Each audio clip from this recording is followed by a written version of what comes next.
যুক্তিযুদ্ধলৈ স্বাগতম জনাইছো মই দীক্ষিত শৰ্মা। এটা বিষয় বিগত কেইটামান দিন ধৰি ৰাজ্যত তুলপাৰ লাগি আছে আৰু সেইটো হ'ল আৰক্ষীৰ ব্যৱহাৰ।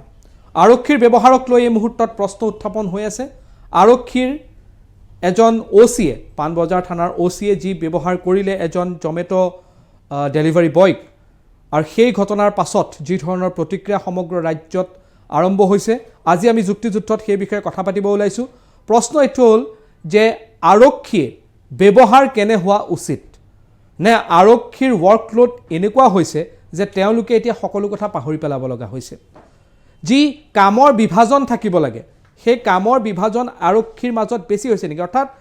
যেটো ক্লাৰিকেল জব বুলি যেটো কোৱা হয়, কাৰণ এজন OC বা এজন আৰক্ষী বিষয়াই যাব লাগে আপোনাৰ তেওঁ কোৰ্টতো যাব লাগিব,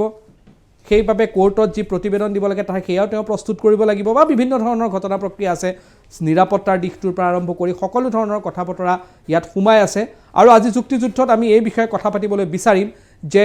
কি হৈছে প্ৰকৃততে, আৰক্ষীৰ ব্যৱহাৰ কেনে হোৱা উচিত। মোৰ লগত এই অনুষ্ঠানত তিনিজনকৈ অতিথি বৰ্তমান উপস্থিত আছে, সেইসকলক মই চিনাই কৰাই দিব বিচাৰিছোঁ। কংগ্ৰেছৰ মুখপাত্ৰ আছে সাইজুদ্দিন আহমেদ, আপোনাক স্বাগতম জনাইছোঁ। সুনীত গোস্বামী, জাৰ্নেলিষ্ট সুনীত গোস্বামী আমাৰ লগত আছে, সাংবাদিক সুনীত গোস্বামী, আৰু আমাৰ লগত বিজেপিৰ মুখপাত্ৰ আহি উপস্থিত হৈছেহি, আমি তেওঁকো পৰিচয় কৰাই দিব বিচাৰিছোঁ। আশিষ ভৰালী, বিজেপিৰ মিডিয়া পেনেলিষ্ট, তেখেত আছে, তেখেতকো স্বাগতম জনাইছোঁ। আৰু এই বিষয়ে আমি প্ৰথমে অপেনিং ৰিমাৰ্ক লৈ ল'ব বিচাৰিছোঁ। তিনিজন অতিথি যিহেতু মোৰ লগত বৰ্তমান আছে, আমি অপেনিং ৰিমাৰ্ক লৈ ল'ব বিচাৰিছোঁ। মই প্ৰথম বিজেপিৰ পৰা আৰম্ভ কৰোঁ। এই যি প্ৰশ্ন উত্থাপন হৈ আছে আৰক্ষী ব্যৱহাৰক লৈ, ভৰালী ডাঙৰীয়া আপুনি কি অপেনিং ৰিমাৰ্ক দিয়ে? হয়, বহুত দুখজনক কথা। আমাৰ মাননীয় মুখ্যমন্ত্ৰী ডাঙৰীয়াও টুইটো কৰিছে, বহুত দুখ প্ৰকাশ কৰিছে। সেইটো তেনেকুৱা এটা ব্যৱহাৰ আৰক্ষীৰ হ'ব নালাগিছিল। সেইটো ইয়াত আগতে আপুনি কেনেকৈ আৰম্ভ কৰিছে মই শুনা নাছিলোঁ, কিন্তু আমাৰ প্ৰতিক্ৰিয়াটো এইটোৱে যে হয়, তেখেতে ৰুল ভাঙাটো সঁচা কথা। যোনজন আৰোহী আছিলে, বাইক আৰোহী আছিলে, কিন্তু আৰু বেলেগ পদ্ধতিও আছিলে, কিন্তু তেখেত অন ডিউটি যোনজন পুলিচ পাৰ্চনেলে সেইটো কৰিলে, তাতকৈ বেলেগ পদ্ধতি কৰাহেঁতেন আৰু অলপ বেলেগ পদ্ধতিৰে যদি গোটেই চিটুৱেশ্যনটো ডিল কৰিলে হয়, তেতিয়া আমি সুখী হ'লোঁ হয়। হয়, মই কংগ্ৰেছৰ অপেনিং ৰিমাৰ্ক লৈ লওঁ, আহমেদ ডাঙৰীয়া। অসম আৰক্ষীৰ যি ব্যৱহাৰ, সেই ব্যৱহাৰ যোৱা কিছু বছৰ ধৰি খুবেই পৰিৱৰ্তন হৈ গৈছে। যিগৰাকী অসমৰ গৃহ বিভাগৰ দায়িত্বত আছে, তেখেতৰ সময়ে সময়ে যি ভাষ্য, সেই ভাষ্যই আৰক্ষীক উভতগুৰে নাচিবলৈ যেন উচতনি দিছে, আৰু তাৰ ফলস্বৰূপে বিগত প্ৰায় 8টা বছৰ ধৰি অসমৰ আৰক্ষী বিভাগে আইন কানুন নিজৰ হাতত তুলি লৈছে। জনসাধাৰণক আচলতে পুলিচ এক্ট যিটো আছিলে 2006 মডেল পুলিচ এক্ট, সেইমতে আছিলে যে পুলিচে মানুহৰ জীৱনৰ নিৰাপত্তা দিব, বা যিবিলাক আইন কানুন আছে সেইসমূহ প্ৰচাৰ কৰিব আৰু সঠিকভাৱে ইমপ্লিমেণ্ট কৰিব, প্ৰয়োগ কৰিব। কিন্তু সেইটো বিগত দিনসমূহত দেখা যোৱা নাই। 2006 চনৰ যি আইন আছিলে, সেই আইনৰ যিবিলাক ধাৰা, মডেল পুলিচ এক্টৰ ধাৰা সঠিকভাৱে ৰূপায়ণ হোৱা নাই। পুলিচে সততে দেখা যায় যে তেওঁলোকে নিজেই আইন হাতত তুলি লোৱা দেখা যায়। বিগত দিনসমূহত ৰাজ্যত এনকাউণ্টাৰৰ নামত, ভুৱা এনকাউণ্টাৰৰ নামত আপোনালোকে লক্ষ্য কৰিছে কিমান নিৰীহ যুৱকক, হয় তেওঁলোকে যদি অপৰাধ কৰিছিলে, অপৰাধৰ কাৰণে আইন ব্যৱস্থা আছে, ন্যায়ালয় ব্যৱস্থা আছে, সেই ব্যৱস্থাই তেওঁলোকক বিচাৰ কৰিলেহেঁতেন। কিন্তু মুখ্যমন্ত্ৰীগৰাকীৰ কেতবোৰ ভাষ্যই পুলিচক এনেকৈ উচতাই দিলে যে তেওঁলোকে আইন কানুন নিজে হাতত তুলি ল'লে। তাৰ শেহতীয়া ফল হৈছে আপোনাৰ পাণবজাৰৰ যিটো দুখজনক ঘটনা। সেই ঘটনাত আৰক্ষী বিষয়াগৰাকী মানে এইটো মই বিস্তৃতভাৱে আহিম। সাংবাদিক সুনীত গোস্বামী আছে, জ্যেষ্ঠ সাংবাদিক সুনীত গোস্বামী, আপোনাৰ পৰা মই জানি ল'ব বিচাৰিছোঁ এই যিটো ভূমিকা বা শেহতীয়াকৈ যিটো আৰক্ষীৰ ওপৰত যি ধৰণৰ প্ৰশ্ন উত্থাপন হৈ আছে, কেৱল গুৱাহাটী বা পাণবজাৰৰ ঘটনাটোৱেই নহয়, গুৱাহাটীৰ ঘটনাটোৱেই নহয়, যোৰহাটতো তেনেকুৱা ধৰণৰ প্ৰশ্ন উঠিছে, আৰু বিভিন্ন সময়ত আৰক্ষীৰ ব্যৱহাৰক লৈ প্ৰশ্ন উত্থাপন হৈ থাকে। আপোনাৰ দৃষ্টিকোণত আপুনি কি ভাবে গোটেই কথা? হয়, মই সমগ্ৰ ঘটনাটো দুটা দৃষ্টিকোণৰ পৰা চাব বিচাৰিছোঁ। এটা হৈছে আইনৰ ৰক্ষক হৈছে আৰক্ষী, গতিকে আৰক্ষী এই ক্ষেত্ৰত তেওঁলোকে যিটো পন্থা লৈছে, যিহেতু আমি সামাজিক মাধ্যম যোগে দেখা পাইছোঁ, তেওঁ যিটো পন্থা লৈছে সেই পন্থাটো কেতিয়াও গ্ৰহণযোগ্য নহয়। কিয়নো আৰক্ষীয়ে যদি তেনেধৰণে পন্থাৰে কাৰোবাক ঠাণ্ডা কৰিব বিচাৰিছে, তেতিয়াহ'লে সেয়া কেতিয়াও গ্ৰহণযোগ্য নহয় গতিকে আইন তেওঁলোকে জানে আইনৰ ব্যৱস্থা ল'ব লাগিছিল আনটো কথা হৈছে যে বৰ্তমান যি ধৰণৰ এক সামাজিক মাধ্যমৰ প্ৰভাৱ বিস্তাৰ হৈছে সামাজিক মাধ্যমৰ জৰিয়তে আমি বহুত কথা জানিবলৈ পাৰিছোঁ আগতেও এনেকুৱা ধৰণৰ ঘটনা ঘটিছিল কিন্তু জানিব পৰা নাছিলোঁ কিন্তু এতিয়া এই ধৰণৰ ঘটনা আমি প্ৰায় দেখিবলৈ পাইছোঁ আৰু তাৰ এক পোষ্টমৰ্টেম হয় সামাজিক মাধ্যমত আৰু এই ঘটনাটোৱে এই পোষ্টমৰ্টেমত বিভিন্ন দিশ উন্মোচন কৰিছে মুখ্যমন্ত্ৰী লগে লগে তাৰ প্ৰতিক্ৰিয়া দিছে আৰু আৰক্ষীক নিজৰ ভূমিকাৰ বিষয়ে সকীয়াই দিছে আৰু তাৰ লগতে জনতাও সক্ৰিয় হৈ পৰিছে কিন্তু সামগ্ৰিকভাৱে এই ঘটনাবিলাক আমি চাব লাগিব যে এই ধৰণৰ ঘটনা কিয় হৈ আছে আৰু এই ধৰণৰ ঘটনা হোৱাৰ ক্ষেত্ৰত কি পদক্ষেপ ল'ব সেয়া আমি আগন্তুক সময়ত আলোচনা কৰিম বুলি আশা কৰিছোঁ ঠিক আছে মই ভৰালী ডাঙৰীয়া আপোনাৰ ওচৰলৈ আহিছোঁ এতিয়া বিস্তৃতভাৱে মই আলোচনা কৰিম বিজেপিয়েও কংগ্ৰেছেও এই ক্ষেত্ৰত অভিযোগ উত্থাপন কৰিছে স্থিতিটো কি হ'ব লাগে মই পুনৰবাৰ কৈ আছোঁ এটা ঘটনাক লৈ সমগ্ৰ আৰক্ষীৰ ভূমিকাক সন্দেহৰ আৱৰ্তন আনাটো আমাৰ উদ্দেশ্য নহয় কিন্তু তাৰ মাজতে এনেকুৱা ধৰণৰ ঘটনা আছে যে এটা ঘটনায়ো প্ৰশ্ন উত্থাপন কৰে সকলো গোটেই ব্যৱস্থাটোৰ ওপৰত এজনৰ ব্যক্তিৰ ঘটনাই গোটেই ব্যৱস্থাটোৰ ওপৰত প্ৰশ্ন কৰে মই সেইটো কোৱা নাই যে এই মানুহজনে যিজন বৰবৰানা উপাধিৰ যিজনে যিটো কৰিলে গোটেই আৰক্ষী তেনেকুৱাই সেইটো মই ক'বলৈ যোৱা নাই কিন্তু এই প্ৰশ্নটো ক'ৰবাত নহয় ক'ৰবাত উত্থাপন হয় কিন্তু যে কিহৰ কাৰণে এইটো হৈছে হয় তাৰমানে কথাটো হয় এতিয়া অপজিশ্যনে অকণমান একো ক'ব চান্স নাপায় কাৰণে এনেকুৱা এটা কথাত তেখেতসকলে অকণ ধৰিব বিচাৰে কিন্তু একচুৱেল কথাটো সেইটো নহয় আমি যদি চাওঁ মই এজন গুৱাহাটীৰ পাৰিষদ হিচাপে কওঁ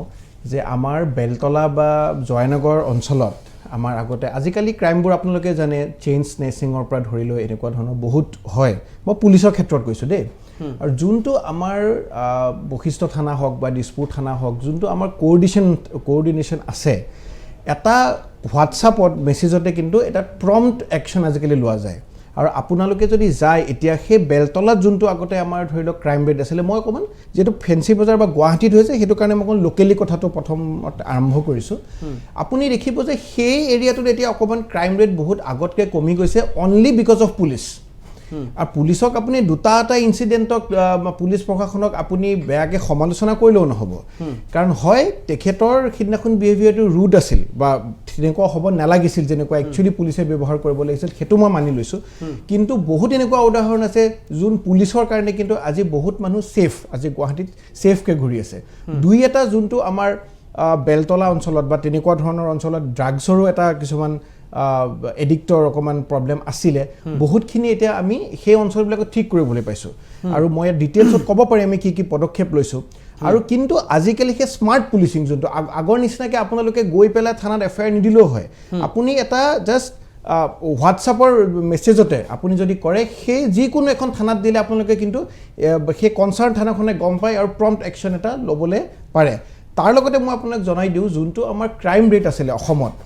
এতিয়া কিন্তু ডক্টৰ হিমন্ত বিশ্ব শৰ্মা ডাঙৰীয়াৰ নেতৃত্বত যোনখন চৰকাৰ চলিছে আমাৰ ক্ৰাইম ৰেটটো বহুত মাত্ৰাই সেইটো কমি গৈছে এতিয়া আপুনি চাব আগতে পাৰ লাখ আমাৰ 366 কেছেছ আছিলে কিন্তু আজি 2024ত এতিয়া আমাৰ পাৰ লাখ পপুলেশ্যনত 200 কেছেছলৈকে আমাৰ সেইটো কমি গৈছে প্লাছ আমাৰ কিমান আছিল বুলি ক'লে 366 হয় 366 এতিয়া হ'ল এইটো হ'ল 200 মানে 166টা পাৰ লাখত কমিছে এতিয়া সেই তেনেকৈ আমাৰ ধৰি লওক 18খন ফাষ্ট ট্ৰেক কোৰ্ট বা 11খন আমাৰ 18খন ফাষ্ট ট্ৰেক কোৰ্ট 11খন special women cell women and child ক্ৰাইমৰ কাৰণে আমাৰ গভৰ্ণমেণ্টে স্থাপন কৰিছে আৰু 2665টা cases already been transfer to date courts কথাটো হ'ল যে আমি এটা দুটা কাৰণতে যে আমি পুলিচক আজি ক্ৰিটিচাইজ কৰি থাকিম তেনেকুৱাও নহয় হয় তেখেতে কিহৰ কাৰণে কৰিলে সেইটো বহুত বেয়া কথা আৰু লগে লগে তেখেতৰ ওপৰত একশ্যনো লোৱা গৈছে আৰু অসমত আমাৰ এইখন অসমতে এনেকুৱা উদাহৰণ আছে এটা সময়ত তেজাল ডেকা ল'ৰা আমাৰ অসমীয়া ল'ৰা গণেশগুৰিত হয়তো মাৰি পেলাই বাঁহত ওপৰত এনেকুৱা ওলমাই থোৱাও ৰেকৰ্ড আছে কিন্তু তেতিয়াৰ চৰকাৰে কিন্তু একো পদক্ষেপ লোৱা নাছিলে দুখেৰে কওঁ কিন্তু মই কম্পেয়াৰ কৰিব খোজা নাই কিন্তু পুলিচ সেই আগৰ পুলিচ হৈ থকা নাই বহুত স্মাৰ্ট পুলিচিং আজিকালি হৈছে আৰু এটা কথা আমাৰ কংগ্ৰেছৰ মুখপাত্ৰ ডাঙৰীয়াই অথনি এটা কথা উল্লেখ কৰিলে যে পুলিচে যি মন যায় তাকে কৰে বা তেনেকুৱা ধৰণৰ এটা কথা কৈছে কিন্তু সেইসমূহ কিছুমান আমাৰ পদক্ষেপ যোনটো পুলিচে লৈছে তাক ভয় খাই কিন্তু মানুহে আকৌ এবাৰ সেই একেই ক্ৰাইম কৰিবলৈ অহা নাই আমি তাকো ক'ব লাগিব আৰু প্ৰত্যেকটা ইনচিডেণ্টৰ পুলিচে তাত ৰিজন দিছে কেতিয়াবা হয়তো কোনোবা পলাই যাওঁতে এটেক কৰিব যাওঁতে তেখেতসকলে কাউণ্টাৰ এটেকত হয়তো কাৰোবাৰ কোনোবা ক্ৰিমিনেল বা কনভিক্টেড ক্ৰিমিনেলৰ মৃত্যুও হৈছে তেনেকুৱা ধৰণৰ কথাত কিন্তু কিন্তু যদি কিছুমান অকণ টান পদক্ষেপে যদি আমাৰ সমাজখন এটা ভাল দিশে আনিছে সেই গোটেইখিনি কথা কিন্তু তেখেতক মই অনুৰোধ কৰিম যে সমালোচনা নকৰিবলৈ কাৰণ এইটোত আমাৰ গোটেই ঠিক আছে মই কংগ্ৰেছৰ প্ৰতিক্ৰিয়া লৈ লৈছোঁ কংগ্ৰেছে কি ক'ব আৰু মই PCRক জনাম আমি যদি 4 উইণ্ডত আমাৰ 4জনকে পাওঁ দুটা মানে ইয়াত কথাখিনি মই ক'ব বিচাৰিম আমাৰ বিজেপিৰ মুখপাত্ৰগৰাকীয়ে কৈছে যে অসমত এতিয়া ক্ৰাইম ৰেট কমিছে কিন্তু তেখেতক মই এই কথাটো জনাব বিচাৰিম মই এগৰাকী অধিবক্তা হিচাপে ক'ম তেখেতৰ মানে আজি থানাসমূহত যদি খবৰ লয় পুলিচৰ ওচৰত নালাগে সাধাৰণ জনসাধাৰণৰ ওচৰত তেখেতক যদি খবৰ লয় যে বিভিন্ন ঘটনা পৰিঘটনাক লৈ যেতিয়া ভিক্টিম মানে যিসকল ভুক্তভোগী তেওঁলোকে যদি থানাত অভিযোগ লৈ যায় বিভিন্ন দাবী ধমকিৰে সেই অভিযোগসমূহ তেওঁলোকে একচেপ্ট নকৰে নাইবা যদিও কেতিয়াবা একচেপ্ট কৰে সেইসমূহ ৰেজিষ্টাৰ কৰা বহুত মানে টান কাম হৈ যায় মানে বহুত উদাহৰণ আছে আমাৰ বহুত উদাহৰণ আছে গতিকে ডাঙৰীয়া সেইবিলাকতো আৰু চব ৰেকৰ্ড হিচাপে আমি লৈ অহা নাই মানে কিন্তু অভিযোগ লৈ পেলাই মই কৈছোঁ আপুনি ডেটা লৈ পেলাই কওক মই ডাটাটো স্বীকাৰ কৰি পেলাই কৈছোঁ যে আপুনি কৈছে ৰেট কমিছে ৰেট কমাৰ ৰিজনটো মই কৈ আছোঁ আপুনি সেইখিনি কথা শুনি লওক সেইটো প্ৰমাণযোগ্য হ'ব লাগিব সেইটো আপুনি প্ৰমাণযোগ্য য'ত ৰেজিষ্টাৰ নহয় আজি উদাহৰণ হিচাপে মই আপোনাক পাণবজাৰৰ কথাটোৱে কৈছোঁ পাণবজাৰৰ গোচৰটো পুলিচে নিজাভাৱে কিয় নল'লে 2 দিন কিয় সময় লাগিল FIR কিয় দিব লগা হ'ল তেওঁলোকে সেই অচিগৰাকীয়ে নিজে আইন হাতত তুলি লৈছিল নে নাই আপুনি কৈছে স্মাৰ্ট পুলিচৰ কথা আপুনি নিশ্চয় এগৰাকী সচেতন নাগৰিক হিচাপে মডেল পুলিচৰ যিটো এক্ট আছে সেই এক্ট মতে পুলিচে কেনেকুৱা ধৰণৰ বিহেভ কৰিব লাগে তেওঁলোকে কি ধৰণে আইন ফলো কৰিব লাগে সেই কথাহে মই পুলিচক নিশ্চয় তেওঁলোকক যেতিয়া প্ৰশিক্ষণ দিয়া হয় সেইবিলাক শিকাই দিয়া হৈছিলে আপুনি এটা কথা কৈছে যে আপোনাৰ বৰ্তমানৰ মুখ্যমন্ত্ৰীগৰাকীৰ যি পদক্ষেপ সেই পদক্ষেপে ক্ৰাইম ৰেট কমাইছে কিন্তু এটা কথা আপুনি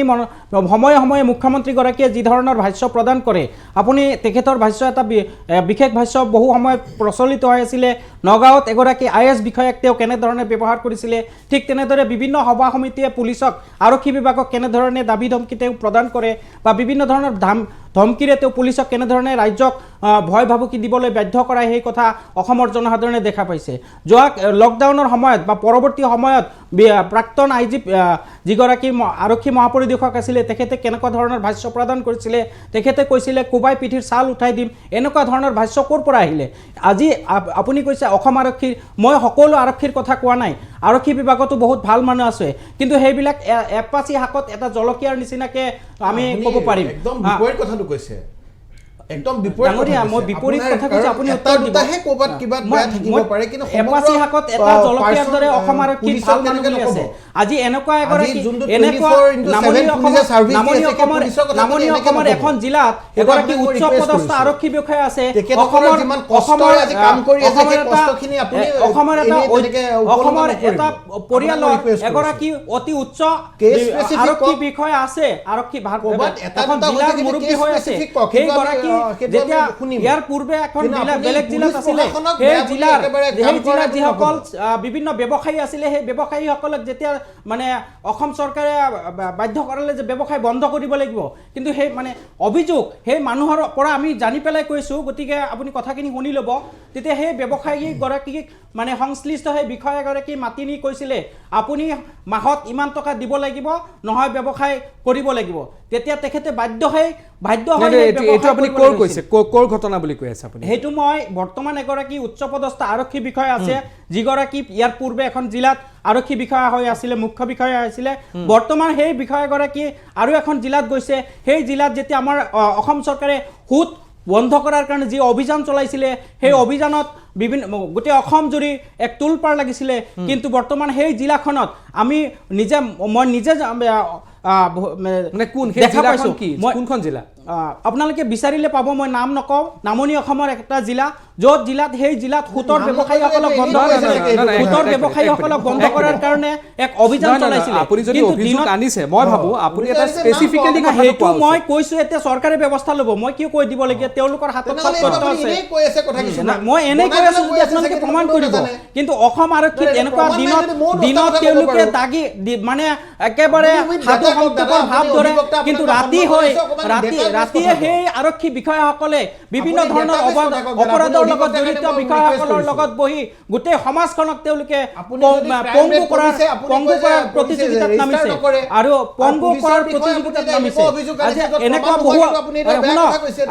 বেয়া কথা নহয় মই কোৰ্টৰ বিষয়ে কৈছো কোৰ্টত এনেকুৱা কিছুমান অপৰাধ আছে যি অপৰাধসমূহ চৰকাৰে কৈছে তেনেকুৱা ধৰণৰ অপৰাধ আপোনালোকে ৰেজিষ্টাৰ কৰিব নালাগে ঠিক তেনেকুৱা শেহতীয়া যি অভিযোগ পাণবজাৰ থানাৰ যিটো অভিযোগ সেই অভিযোগ আইন মতে নিজাববীয়াকৈ পুলিচে গোচৰ ৰুজু কৰিব লাগিছিল কিন্তু 2 দিন কিয় ৰখিবলগীয়া হ'ল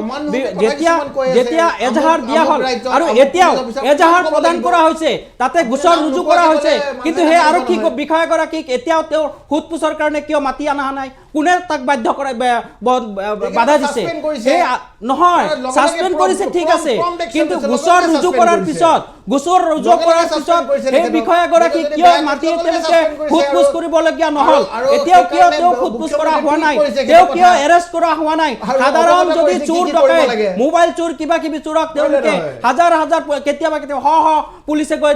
গ্ৰেপ্তাৰ কৰে আৰু লকআপত ভৰাই থয় কিন্তু এই আপুনি যিখিনি কথা কৈ আছে আপুনি স্পেসিফিক মই কোৱা নাই সাধাৰণ মোবাইল চোৰ এটা দিব লাগে সকলোকে শাস্তি দিব লাগে সকলোকে শাস্তি দিব লাগে প্ৰত্যেকটো অপৰাধীক শাস্তি দিব প্ৰত্যেকগৰাকী অপৰাধীক শাস্তি দিব লাগে প্ৰত্যেকগৰাকী চোৰক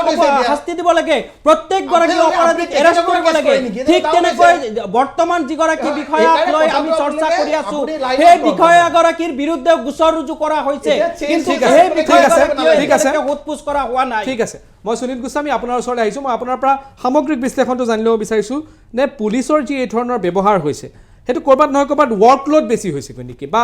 কাৰণটো এনেকুৱা হ'ব পাৰে নেকি যে মই যিকোনো এজন আৰক্ষী বিষয়া OC হওক তেওঁ দিনটোত যদি যাব লাগে কোৰ্টতো যাব লাগে কোৰ্টৰ ৰিপৰ্টটো তেওঁ দিব লাগিব ঠিক তেনেধৰণে আপুনি যদি গুৱাহাটীত থাকে VVIP মুভমেণ্ট হ'লেও ছিকিউৰিটিৰ দায়িত্বত থাকে বা VIP মুভমেণ্টৰ ছিকিউৰিটিৰ দায়িত্বত থাকে তাৰ লগতে দেখা পোৱা যায় ট্ৰেফিকো ভালদৰে চাব লাগে লটছ অফ মানে যিটো ক্ষেত্ৰত মেন পাৱাৰ থাকে manpower shortage of manpower and workload এই দুটা মূল কাৰণ নেকি এনেকুৱা ধৰণৰ ব্যৱহাৰৰ ক্ষেত্ৰত মই এজনৰ ক্ষেত্ৰত মই কোৱা নাই মই স্পেসিফিক্যালি এটা বিষয়ত কোৱা নাই আমি যেহেতু আৰক্ষীৰ কথা কৈ আছো আমি তাৰ আগতে এইটো চাব লাগিব যে বিশ্বত এনেকুৱা ধৰণৰ কেতবোৰ আৰক্ষী আছে যিবোৰৰ আমি চৰ্চা পাওঁ আমি প্ৰায় NYPD বা নিউয়ৰ্ক পুলিচৰ কথা জানো নিউয়ৰ্ক পুলিচৰ কথাটো এই কাৰণে সিনেমাবোৰতো দেখুওৱা হয় আৰু বিভিন্ন ক্ষেত্ৰত দেখুৱায় কাৰণ নিউয়ৰ্ক চহৰখন যথেষ্ট জনবহুল চহৰ আৰু তাত জনসংখ্যা অনুপাতে আৰক্ষী আছে একেদৰে দিল্লী পুলিচৰো আমি চৰ্চা প্ৰায়ে পাওঁ বাতৰি কাকতত আহি থাকে যে অমুক কৰিলে সফলতাবোৰ আহি থাকে কাৰণ সেইখনো দেশৰ ৰাজধানী ঠিক তেনেদৰে গুৱাহাটী মহানগৰীখন এতিয়া স্মাৰ্ট চহৰ হৈ পৰিছে আৰু গুৱাহাটী মহানগৰখন মেট্ৰপলিটান হোৱাৰ দিশত আগবাঢ়িছে ইয়াত জনসংখ্যা নিতৌ বৃদ্ধি পাইছে ইয়াত প্ৰায়ে বিভিন্ন ৰাজ্য আমাৰ যি জিলাসমূহ আছে সেই জিলাসমূহৰ পৰা মানুহ আহে বহিৰাজ্যৰ পৰা মানুহ আহিছে গতিকে ইয়াত জনসংখ্যা বৃদ্ধি পাইছে তেনে প্ৰেক্ষাপটত আপুনি দেখিব যে ইয়াত যি অপৰাধৰ সংখ্যাও বৃদ্ধি পাইছে মোবাইল চুৰি চেইন চুৰি নিচিনা সৰু সৰু ঘটনাৰ পৰা আৰম্ভ কৰি চুমি বৰাৰ ট্ৰেডিং কাণ্ডত যি দীপাংকৰ বৰ্মন তেখেতৰ যি কাণ্ড সেই কাণ্ডই সমগ্ৰ দেশকে সামৰি লৈছে তাৰমানে সেই সমগ্ৰ নেটৱৰ্কটো গুৱাহাটীৰ পৰা চলিছে গতিকে আপুনি ভাবি চাব পাৰে যে গুৱাহাটীখন এনেকুৱা এখন মহানগৰলৈ পৰিণত হৈছে বিশ্ব স্তৰৰ এখন মহানগৰ য'ত মানে অপৰাধো এনেধৰণৰ হয় য'ত বিভিন্ন ৰাজ্যৰ বিভিন্ন মানুহক সামৰি লোৱা হৈছে গতিকে এনেকুৱা এখন মহানগৰত এনেকুৱা আৰক্ষী ৱৰ্কলোডটো বহুত বাঢ়িছে এগৰাকী আপুনি যদি থানাত যায় কেতিয়াবা বিভিন্ন কামত আমি যাবলগীয়া হয় দিছপুৰ থানালৈ মই প্ৰায়ে যাবলগীয়া হয় তাত এগৰাকী আৰক্ষী বিষয়া আপুনি যেতিয়া লগ ধৰে তেতিয়া তেওঁৰ পৰা জানিব পাৰে যে তেওঁ দিনটোত কিমানটা কাম কৰিব লাগে আৰু বহুতে ভাবে যে আৰক্ষীয়ে গ'ল কাৰোবাক ধৰি আনিলে তেনেকুৱা নহয় আৰক্ষী বহুখিনি কথা লিখিব লাগে বহুখিনি প্ৰচিডিং ফ'ল' কৰিব লাগে তাৰ পাছত গৈহে কোৰ্টত যায় নহ'লে আকৌ কোৰ্টত তেওঁ অধিবক্তাৰ পৰা গালি খাব নহ'লে জাজৰ পৰা গালি খাব গতিকে সকলোখিনি কৰি যাব লাগে হোমৱৰ্ক বহুতখিনি থাকে তেনে প্ৰেক্ষাপটত এই ধৰণৰ ঘটনা ইয়াত বৰবৰা উপাধিৰ অৱশ্যে বহুত পোষ্টমৰ্টেম হৈছে বৰবৰা উপাধিৰ যিগৰাকী বিষয়া তেওঁৰ পুৰণি কিছুমান ৰেকৰ্ডো ওলাই পৰিছে তেওঁ পূৰ্বতো এনেধৰণৰ ঘটনা ঘটিছে গতিকে ব্যক্তি বিশেষ কথাবিলাক বেলেগ হয় কিন্তু আমি দেখিব আমাৰ ৰাজপথত আজিকালি গুৱাহাটী মহানগৰীৰ ৰাজপথতো বিভিন্ন ধৰণৰ ৰোড ৰেচ বুলি যিটো কয় তাৰমানে গাড়ীৰ তীব্ৰ গতিৰ ফলত কাজিয়াৰ সৃষ্টি আৰম্ভ হৈছে বিভিন্ন নীতি নিয়মক লৈ মানুহৰ কাজিয়াৰ সৃষ্টি হৈছে গতিকে এনেকুৱা ক্ষেত্ৰত আৰু গতিকে মই মূলতঃ এইখিনি কথাই ক'ব বিচাৰিছোঁ দীক্ষিত যে কৰোণা কালৰ পৰা আৰক্ষীৰ স্থিতি যিহেতু লকডাউনত আৰু নাগৰিকক নাকি লগাবলৈ আৰক্ষীক ব্যৱহাৰ কৰা হৈছিল আৰক্ষীৰ স্থিতিটো লাহে লাহে নাগৰিক সমাজৰ সৈতে বৃদ্ধি পাবলৈ ধৰিছে অপৰাধো বাঢ়িছে মানুহৰ কাম কাজ বাঢ়িছে সেই অনুপাতে মানুহৰ যি সমাগম হৈছে গতিকে তাক নিয়ন্ত্ৰণ কৰিবলৈ আৰক্ষীৰ ভূমিকা বৃদ্ধি পাইছে গতিকে আৰক্ষী পুলিচ যি আধুনিকৰ মডাৰ্ণাইজেশ্যন যিটো কথা বাৰে বাৰে আলোচনা হৈছে তেওঁলোকৰ দৰমহা বৃদ্ধি তেওঁলোকক অত্যাধুনিক সা সৰঞ্জাম দিয়া বিভিন্ন স্মাৰ্ট যিবিলাক ছিষ্টেম আছে আমি কিছুমান কাম ৰবটৰ জৰিয়তে আজিকালি কৰিব পৰা হৈছে AI প্ৰযুক্তি আহিছে গতিকে এইবিলাক কথা আহিবৰ সময় হৈ পৰিছে গতিকে গুৱাহাটী মহানগৰী যদি শীঘ্ৰে এইবিলাক কৰা নহয় তেতিয়াহ'লে আমি নিতৌ সামাজিক মাধ্যমত এনেধৰণৰ বিষয় লৈ ব্যস্ত থাকিব লাগিব আৰু তাত ৰাজনীতিকৰণ চলিবই কাৰণ এই ঘটনাটো পোহৰলৈ অহাৰ পাছত যোৰহাটতো এনেকুৱা ধৰণৰ ঘটনা হৈছে বা বিভিন্ন স্থানত এনেকুৱা ধৰণৰ ঘটনা হৈছে এতিয়া প্ৰশ্নটো এইটো হ'ল যে আৰক্ষীৰ আধুনিকীকৰণৰ বিষয়ত আজি নহয় সময়ে সময়ে আপুনি যদি চাই বিগত 10 বছৰ সময়ে সময়ে নেশ্যনেল লেভেলৰ আলোচনা চলিছে নেশ্যনেল লেভেলৰ কনফাৰেন্স হয় চিফ মিনিষ্টাৰৰ বা হোম মিনিষ্টাৰৰ কনফাৰেন্স হয় য'ত আৰক্ষীৰ মডাৰ্ণাইজেশ্যনৰ ওপৰত প্ৰশ্ন কৰি থকা হয় প্ৰায় অভিযোগ যিবিলাক তলৰ যিখিনি আৰক্ষী আছে তেওঁলোকক শীৰ্ষ পৰ্যায়ৰ আৰক্ষী বিষয়াসকলৰ পৰিয়ালৰ কাম কৰা বুলিও অভিযোগ উত্থাপন হয় এনেকুৱা ধৰণৰ মাজে মাজে কিছুমান পাওঁ ছুইচাইড কৰা ঘটনা সৰু আৰক্ষী বিষয়া বা যি হ'ল চিপাহী আছে তেওঁলোকে নিজৰ ছাৰ্ভিচ পিষ্টলৰে কেতিয়াবা গুলিয়াই নিজক মাৰি দিছে তাৰপিছত যেতিয়া পোষ্টমৰ্টেম হয় গম পোৱা যায় যে পোষ্টমৰ্টেম মানে এইটো শৰীৰৰ কথা কোৱা নাই মই সামাজিক যিখিনি তেতিয়া গম পোৱা যায় তেওঁলোকে বিভিন্ন ধৰণৰ হেঁচা পাইছে গতিকে এই ধৰণৰ বিভিন্ন ধৰণৰ থাকিব পাৰে এতিয়া মই বিজেপিৰ ওচৰলৈ আহিছোঁ মই আপোনাক প্ৰশ্নটো সুধিব বিচাৰিছোঁ যে চাওক এটা ঘটনাৰ পৰা সমগ্ৰ বিষয়টো মই ইতিমধ্যে কৈছোঁ যে সমগ্ৰ এটা বিষয় বা সেই ঘটনাটো তেনেকুৱাই বা তাৰ সকলো মানুহ তেনেকুৱাই সেইটো ঘটনা নহয় কিন্তু এই বিশেষ বৰবৰা উপাধিৰ যিজন ব্যক্তিক আমি দেখা পালোঁ তেওঁৰ কিন্তু যেটো বডি ল্যাঙ্গুৱেজ আছে আপুনি যদি চাই বিগত কিছুদিনত কিন্তু আপুনি গুৱাহাটী মহানগৰীতে এনেকুৱা 2-3টা ঘটনা হৈছে যেটো বডি ল্যাঙ্গুৱেজ আৰক্ষীৰ হ'ব নালাগে তাৰ কাৰণে আপুনি ভাবে নেকি যে প্ৰপাৰ যেটো বা তাৰ কাৰণে যিখিনি এটা ট্ৰেইনিঙৰ প্ৰয়োজন হয় কাৰণ পুলিচ মেনুৱেল এখন আছে পুলিচ মেনুৱেলত আপোনাৰ কোড কেনে ধৰণে ব্যৱহাৰ কৰিব লাগে সেই কি শব্দ ব্যৱহাৰ কৰিব পাৰি বা নোৱাৰি সেই সকলো কথাও তাত উল্লেখ আছে কেনে ধৰণৰ ব্যৱহাৰ কৰিব লাগিব এই ক্ষেত্ৰত কৰবাত নহয় কৰবাত অকমান লেক আছে গৈ নেকি যে যি ধৰণে ট্ৰেইনিং হ'ব লাগে যি ধৰণে প্ৰশিক্ষণ হ'ব লাগে যি ধৰণে পুলিচ মেনুৱেলৰ কথাখিনি আৰক্ষীক বুজাব লাগে সেইটোৰ লেকিং আছিল কাৰণ সেই মানুহজন হ'ব পাৰে সেই ল'ৰাটোৰ ভুল আছে মই যিমানটো শুনিছিলোঁ যিমানটো সেই ল'ৰাটোৰ বাইট মই পাইছোঁ সেই ল'ৰাটোৱে কৈছে যে তেওঁৰ ভুল হৈছিলে এইটো কথা হয় কিন্তু এইটো সেনেকুৱা ঘটনা নহয় যেন আপুনি বৰ্ডাৰ পাৰ কৰিব ওলাইছে আপুনি বাংলাদেশ বৰ্ডাৰ পাৰ কৰি ভাৰতত সোমাব ওলাই আহিছে তেনেকুৱা ধৰণৰ এটা গোচৰ নহয় কিন্তু সেইটো কি ক'ব কথাটো এনেকুৱা মই যোনটো মোৰ এটা মই পাৰ্চনেল ভিউহে কৈছোঁ তাৰমানে আপুনি যোনটো শংকা প্ৰকট কৰিছে যে মেনুৱেল ফলো কৰা নাই নেকি বা বহুতে ট্ৰেইনিঙৰ অভাৱ নেকি মই ভাবোঁ যে তেনেকুৱা নহয় কাৰণ আপুনি যে ট্ৰেইনিঙৰ অভাৱ বুলি যদি কয় তাৰমানে মেক্সিমাম পুলিচে তেনেকুৱা হোৱাটো বুজালে হয় কিন্তু এইটো এজন অকল বিষয়াই সেইটো কৰিছে বা এজন পুলিচ পাৰ্চনেলে সেইটো কৰিছে আৰু সেইটো কেতিয়াবা ব্যক্তি বিশেষো হয় কাৰণ কোনোবা মানুহ যিকোনো এটা চিটুৱেশ্যনৰ ৰিয়েক্ট আপুনি হয়তো বেলেগকৈ কৰিব মই বেলেগকৈ কৰিম যেনেকৈ অলপ আগতে আমাৰ কংগ্ৰেছৰ মুখপাত্ৰগৰাকীয়ে বেলেগকৈ কৰিলে মই বেলেগকৈ কৰিলোঁ তে এইটো এটা নিজৰ শৈলী বুলি ক'ব পাৰে বা নিজৰ এটা আপুনি আমাৰ হেৰি ভাষাত ষ্টাইল বুলিও ক'ব পাৰে কিন্তু সেই যোনটো আপোনালোকৰ মানে তেখেতে সেই লিমিটটো একচুৱেলি সিদিনাখন ক্ৰছ কৰি গ'ল বা দুটা ইনচিডেণ্ট ক্ৰছ কৰি গৈছিল আৰু সেইকাৰণে পাব্লিকৰ ৰোষত পৰিছে যদি তেখেতে সেইটো ক্ৰছ নকৰিলে হয় এগ্ৰেছিভ মানুহো থাকে বা অকণমান মাইল্ড মানুহো থাকে কিন্তু সেই এগ্ৰেছিভনেছটো মানে তেখেতে যদি কণ্ট্ৰল কৰিব নোৱাৰে বিশেষকৈ পুলিচৰ ক্ষেত্ৰত মানে পুলিচ পাৰ্চনৰ ক্ষেত্ৰত কাৰণ তেখেতসকল সঁচাকৈ পাব্লিকৰ লগত ডিল কৰে ডাইৰেক্টলি বহুত মানুহ আছে আমি ইনডাইৰেক্টলি হয়তো বহুত মানুহে ডিল কৰে বা আপুনি ষ্টুডিঅ'ত বহি পেলাই এটা মাছ পাব্লিকক আপুনি ৰিপৰ্ট কৰে কিন্তু পুলিচে কিন্তু ডাইৰেক্টলি অন দি ফিল্ডত গৈ পেলাই মানুহৰ লগত ডিল কৰে সেই হিচাপে যদি কয় তেখেতৰ এগ্ৰেছিভনেছটো বা তেখেতৰ বিহেভিয়াৰটো বহুত বেছি বেয়া আছিল যোনটো হ'ব নালাগিছিল কিন্তু ইয়াত মই কৈ থওঁ এইটো ট্ৰেইনিঙৰ বা তেনেকুৱা ধৰণৰ নহয় যদি ট্ৰেইনিঙৰ ইয়াত অভাৱ হ'ল হয় বা তেনেকুৱা ধৰণৰ হ'ল হয় তেনেহ'লে আপুনি মেক্সিমাম অসমৰ পুলিচে আপুনি তেনেকুৱা পালে হয় কিন্তু বহুত ইয়াত উদাহৰণ আছে পুলিচে খুব ধুনীয়াকৈ এটা চিটুৱেশ্যন টেকেল কৰিও লৈ যোৱা আমি দেখিছোঁ বা যিহেতু মই পাব্লিক লাইফৰ লগত জড়িত এটা নিৰ্বাচিত প্ৰতিনিধি বহুত কেছ আমাৰলৈ আহে তাৰমানে বা পুলিচ বিষয়াজন আমাক ফোন কৰি দিয়ে যে এনেকুৱা কথা আহকচোন আমি কথা পাতাই দিওঁ বা মিলাই দিওঁ তেনেকুৱা বহুত হৈছে য'ত কাজিয়াও আমি ভংগ কৰিবলৈ সক্ষম হৈছোঁ তাৰমানে আৰু বহুত এটা মানে বহুত ধৰণৰ বহুত ওপৰ পৰ্যায়ৰ কাজিয়াও কৰিছে এইবিলাক এতিয়া নকওঁ কিন্তু তাৰ ওপৰতো মই দৃষ্টি আকৰ্ষণ অকণমান কৰিব বিচাৰিছোঁ অকণ ডেটাবেছ কথা লৈ পেলাই দৃষ্টি আকৰ্ষণ কৰিব বিচাৰিছোঁ যেনেকৈ ধৰি লওক মেজৰ ক্ৰাইম মাৰ্ডাৰ ৰেপ আৰু ডকাইটিক ধৰা যায় নৰ্মেলি আৰু তাত আপুনি যদি চাই 2019 আমাৰ এটা ডেটা আছিলে যোনটো 1235টা মাৰ্ডাৰ হৈছিলে এতিয়া 686 মই 19 বুলি কৈ গৈছোঁ কাৰণ আমাৰ ক'ভিডৰ আগৰ পৰা মই বস্তুটো টানিব খুজিছিলোঁ আৰু আপোনাৰ ৰেপ কেছ তেতিয়া আছিলে 1952 আৰু এতিয়া 665 অলমষ্ট আপোনাৰ 300 টাইমছ কমিছে কিন্তু আৰু আপোনাৰ 198 ডকাইটি কেছ আছিলে 2019ত এতিয়া সেইটো কমি পেলাই আমাৰ অকল 55 হৈছে প্লাছ আমাৰ আফছা যোনটো আপুনি জানে সেইটো কিন্তু অকল 3খন ডিষ্ট্ৰিক্টতে সীমিত হৈ আছে কিন্তু আগতে কংগ্ৰেছ চৰকাৰৰ দিনত তেতিয়া কিন্তু আপোনাৰ গোটেই অসমখন আমাৰ আফছাৰ আণ্ডাৰত আছিল আপোনালোকে যদি জানে আৰু সেইটো কোনো মানে এটা আমাৰ হেৰি হয় নেশ্যনেলি সেই বস্তুটো চোৱা যায় ৰাষ্ট্ৰীয় পৰ্যায়ত আৰু তাৰপিছতহে সেই আফছাটো উঠোৱা যায় আপুনি ভাল ধৰণে জানে কিন্তু কিহৰ কাৰণে আমাৰ উইথড্ৰ কৰিছে আফছা এটাৰ কাৰণে যে অসমখন এটা শান্তিৰ দিশে গৈ আছে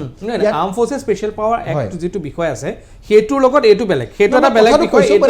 সিচুৱেশ্যনৰ কথাটো মই সিচুৱেশ্যনটো বেলেগ সেইটোৰ লগত আপুনি কম্পেয়াৰ আজি আমি যিটো প্ৰসংগত কথা পাতি আছোঁ সেইটো আৰ্মি সেইটো হয় সেইটো বেলেগ মই গম পাইছোঁ কিন্তু শান্তিপূৰ্ণ হৈ আহিছে তাত পুলিচৰ অৱদান আছে শান্তিপূৰ্ণ কৰাত অকল আৰ্মিৰে যে অৱদান আছে তেনেকুৱা নহয় পুলিচৰ অৱদানৰ কথা ক'ব যাওঁতে মই আফছাটো টানি আনিছোঁ আৰু সেইকাৰণে এতিয়া আমাৰ যোনখন অসম আমি আজি 1990ত দেখিছিলোঁ যেতিয়া আমি ঘৰত 8টা বাজিলে মাহঁতে চিন্তা কৰিছিলে তেতিয়াতো আমাৰ মোবাইল ফোন নাছিলে কিন্তু আজি আমি দেখোঁ 12টা বজাতো যদি আপুনি যে চিনেমা চাই পেলাই মানুহ তেতিয়া ঘৰত সোমাই বা 3টা 4টা থিয়েটাৰৰ শ্ব' হোৱা দেখিছোঁ তে হয় আমি আমাৰ অপজিশ্যনেতো সেইটোখিনি দুটা এটা কথাত চিঞৰিব সেইটো মানে এটা সেইটো জানা শুনা কথা কিন্তু আমাৰ অসমৰ চিটুৱেশ্যন বহুত ভাল হৈছে আৰু ভাল হোৱাত চৰকাৰৰ আৰু পুলিচ প্ৰশাসনৰো ইয়াত বহুত অৱদান আছে ঠিক আছে কংগ্ৰেছে কি ক'ব কংগ্ৰেছৰ চাওক তেখেতে কৈছে অসমত শান্তি বিৰাজমান শান্তি মানে চৌদিশে শান্তিয়ে বিৰাজ কৰিছে কিন্তু আকৌ তেখেতে এহাতে উল্লেখ কৰিছে 90s যিটো কথা সেই 1990ৰ পৰা 1996লৈ যিখন চৰকাৰ আছিলে সেই চৰকাৰত তেওঁলোক আছিলে পৃষ্ঠপোষক তেওঁলোক আছিলে সমৰ্থক বা তেওঁলোকৰ এলায়েন্স পাৰ্টি 1990ত অসমত যিখন চৰকাৰ 91ত হিতেশ্বৰ শইকীয়া চৰকাৰ আহিছিলে 96ৰ পৰা 2001লৈ 2001ত সেই চৰকাৰখনত বিজেপিয়ে সেইখিনি সমৰ্থন 96ৰ পৰা 2001লৈ নহয় 96ত যেতিয়া এজিপি চৰকাৰ আহিছিলে 96 আৰু 2001ৰ মানে প্ৰফুল্ল মহন্তৰ চৰকাৰ আছিলে তেতিয়া কেন্দ্ৰত চৰকাৰ আছিলে বিজেপিৰ হয় সেই বিজেপিৰ পৃষ্ঠপোষকত অসমত কেনেকুৱা ধৰণৰ এটা কলাত দিন গৈছে সেইটো আপুনি পাহৰি যোৱা নাই নিশ্চয় মানে তেখেতে কৈছে এতিয়া 12টালৈকে 96ত আচলতে 13 দিন আছিল চাব যদি চাই আপুনি 98ৰ পৰাহে বিজেপি চৰকাৰ আহিছে কণ্টিনিউৱাছলি তেওঁলোকে কণ্টিনিউৱাছলি আছিলে গতিকে সেই সময়ত তেওঁলোকৰ পৃষ্ঠপোষকতাত অসমত কেনেকুৱা ধৰণৰ পৰিৱেশ সৃষ্টি হৈছিলে তাৰ ফলস্বৰূপে 2001 চনৰ পৰা 2015 চনলৈকে কংগ্ৰেছক জনসাধাৰণে ক্ষমতাত দিছিলে আৰু সেই তাৰ ফলস্বৰূপে আজি যি শান্তিৰ পৰিৱেশ সেই শান্তিৰ পৰিৱেশ 2001ৰ পৰা 2015 চনত যি যেনেকুৱা ধৰণৰ কৰা হৈছিলে সেই ফল আজি অসমৰ জনসাধাৰণে ভুগি আছে BTADয়ে কওক বা অন্যান্য যিমান যি এৰিয়া কওক গোটেই অসম ৰাজ্যখনত শান্তিৰ পৰিৱেশটো কিন্তু আপোনালোকে এখেতে নামানে কংগ্ৰেছে বা আমাৰ দলৰ চৰকাৰে কৰিছিলে যেনক সেইবিলাক এতিয়া বেলেগ চেপ্টাৰ আজিৰ কথা হৈছে আৰক্ষী বাহিনীৰ যি ভূমিকা সেই ভূমিকা সম্পৰ্কে আলোচনা হৈ আছে অসমত আৰক্ষী বিভাগে যেনেকুৱা ধৰণৰ সময়ে সময়ে তেওঁলোকৰ যি ধৰণে ভূমিকা পালন কৰিব লাগে বিভিন্ন সময়ত তেওঁলোকে ভাল কাম কৰা নাই বুলি নকওঁ তেওঁলোকে ভাল কামো কৰি আছে কিন্তু শেহতীয়াভাৱে যোৱা 8টা বছৰে অসমত আৰক্ষী বিভাগে যেনেকুৱা ধৰণে ৰাজনৈতিক বাধ্যবাধকতাত কেতবোৰ কাম কৰিছে তাৰ ফলস্বৰূপে অসম আৰক্ষীক গোটেই দেশখনতেই নহয় গোটেই পৃথিৱীতেই তেওঁলোকে বদনামী হৈছে কিছুদিন আগতে আপোনালোকে পাহৰি যোৱা নাই ধলপুৰত যি ঘটনা হৈছিলে সেই ঘটনা গোটেই বিশ্বকেই অসমক লজ্জানত কৰিছিলে ঠিক তেনেদৰে বিভিন্ন সময়ত উচ্ছেদকে ধৰি বা বিভিন্ন প্ৰতিবাদ গণতান্ত্ৰিক প্ৰতিবাদত অসম আৰক্ষীয়ে চৰকাৰী পৃষ্ঠপোষকতাত যেনেকুৱা ধৰণৰ ভূমিকা পালন কৰিব লাগিছিল মানে আৰক্ষী বাহিনীৰ ব্যক্তি হিচাপে সেইটো নকৰি পেলাই চৰকাৰৰ নিৰ্দেশ মানে যেনেকুৱা ধৰণে পালন কৰিছে তাৰ ফলস্বৰূপে অসম আৰক্ষী কিন্তু বহুত পৰিমাণে বদনামী হৈছে মই সেইকাৰণে ক'ব বিচাৰিম এতিয়াও আৰক্ষী বাহিনীত বহুত ভাল অফিচাৰ বিষয়া আৰক্ষী আছে তেওঁলোকে নিজৰ ভূমিকা তেওঁলোকক যি ধৰণৰ আইন আদালতৰ বিষয়ে তেওঁলোকক যেনেকৈ প্ৰশিক্ষণ দিয়া হয় তেনেকুৱাকৈ ধৰি তেওঁলোকে যদি নিজৰ কৰ্তব্য পালন কৰে তেতিয়াহ'লে তেওঁলোকৰ যি হেৰুৱা মৰ্যাদা সেইটো পুনৰাই ঘূৰি আহিব এতিয়া চাওক অসম আৰক্ষীত এনেকুৱা বহুত আৰক্ষী বিষয়া আছে তেওঁলোকে গোটেই ভাৰতবৰ্ষত তেওঁলোকে সুনাম কৰি আনিব পাৰিছে কিন্তু বৰ্তমান বা যিসকল আৰক্ষী বিষয়া অসমত আছে তেওঁলোকৰ বেছিভাগেই ৰাজ্যখনৰ বিভিন্ন অপৰাধ প্ৰৱণ ব্যক্তিৰ লগত তেওঁলোকৰ সম্পৰ্ক দিনত তেওঁলোকে খুব ভাল পৰিৱেশ দেখুৱায় বা ৰাতিয়ে বিভিন্ন সময়ত অভিযোগ দেখা যায় যে তেওঁলোকে সেই অপৰাধ প্ৰৱণ ব্যক্তিসকলৰ লগত তেওঁলোকৰ মিতিৰেলি মাহেকীয়া হিচাপে তেওঁলোকে চান্দা সংগ্ৰহ কৰে মাহেকীয়া হিচাপে চান্দা সংগ্ৰহ কৰে আপুনি যদি মানে বাতৰি কাকতসমূহ চাই থাকে বাতৰি কাকতসমূহ